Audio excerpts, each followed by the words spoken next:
जी हाँ साथियों, बहुत बहुत स्वागत करता हूँ। एक बार फिर से मैं आपके लिए एक नया चीज और अच्छा टॉपिक लेकर आया हूँ, जिसका नाम है मानव स्वास्थ्य एवं रोग का दूसरा पार्ट 2। पार्ट 1 में आप लोग को हमने आपको बताया था कि रोग क्या होता है, स्वास्थ्य क्या होते हैं, स्वास्थ्य की परिभाषा क्या होता है और WHO क्या होता है। इन सभी के बारे में हमने आपको पिछले वीडियो में पढ़ा दिया है। तो आप देखे होंगे, नहीं देखे होंगे तो आप पिछला वीडियो देखिए, तब आपको दूसरा वीडियो समझ में आएगा।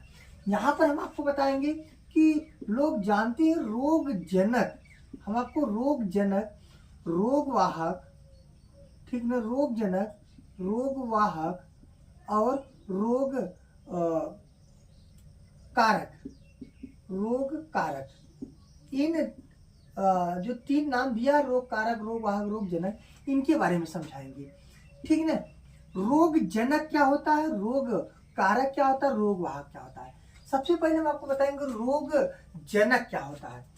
बच्चे बहुत कंफ्यूज होते हैं, तो हम सोचिए इसका छोटा सा एक वीडियो बना दे, जिससे आप की कंफ्यूजन जो अभी दूर हो जाएगा। रोग जनक का मतलब, जनक का मतलब था पिता, यहाँ पे पिता का मतलब होता है उत्पन्न करने वाला।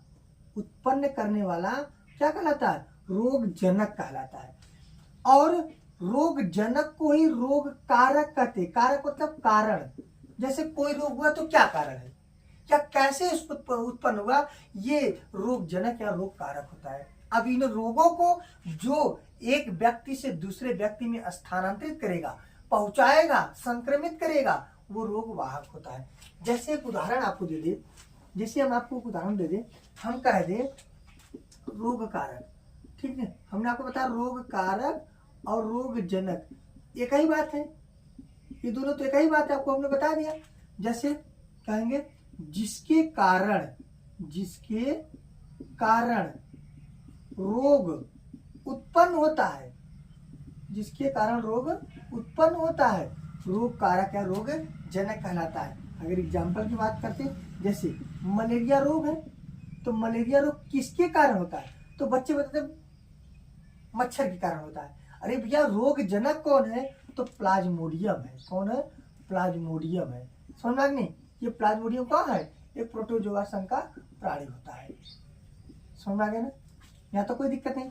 अब दूसरा एग्जाम्पल अगर दे दें, तो अगर हम कहते हैं टाइफाइड, टाइफाइड, टाइफाइड रोग किसके कारण होता है, तो आप कहेंगे टाइफाइड रोग एक जीवाणु जिसका नाम है साल्मोनेला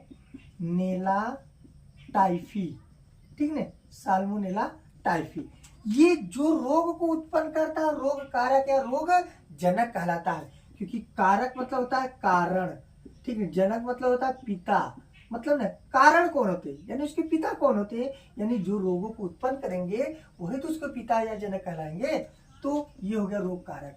वहीं आपको बता दें रोग वाहक के बारे में, तो रोग वाहक मतलब होता है ढोने वाला, वाहक मतलब होता है कैरियर, माने जो उस रोग के लिए कैरियर का काम करता है। एक साइकिल में कैरियर होता है ना, कैरियर, तो कैरियर को अगर हिंदी में बोलते हैं तो वाहक क्या कहते हैं, वाहक कहते हैं। जो रोगों को एक स्थान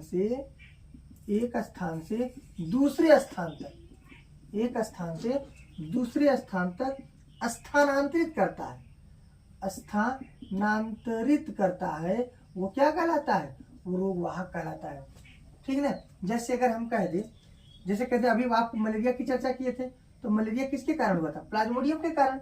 अब ये किसके द्वारा जाएगा, मच्छर। कौन सा मच्छर है, उस मच्छर का नाम है मादा एनाफिलीज, मादा एनाफिलीज।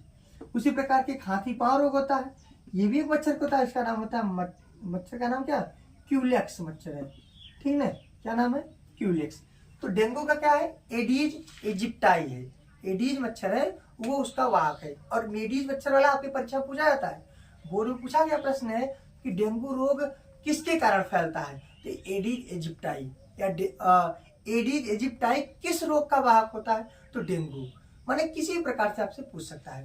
तो एक छोटा सा वीडियो है, इंपॉर्टेंट वीडियो, क्योंकि इस पार्ट को शुरू करने से पहले हम छोटी छोटी चीजों पर चर्चा कर लें, ताकि आपको किसी भी प्रकार की कोई कंफ्यूजन ना हो। अगर समझ में आया हो, ज्यादा से ज्यादा शेयर कर दीजिए। और तीसरा वाला हम पार्ट आपको अगले वीडियो में देंगे।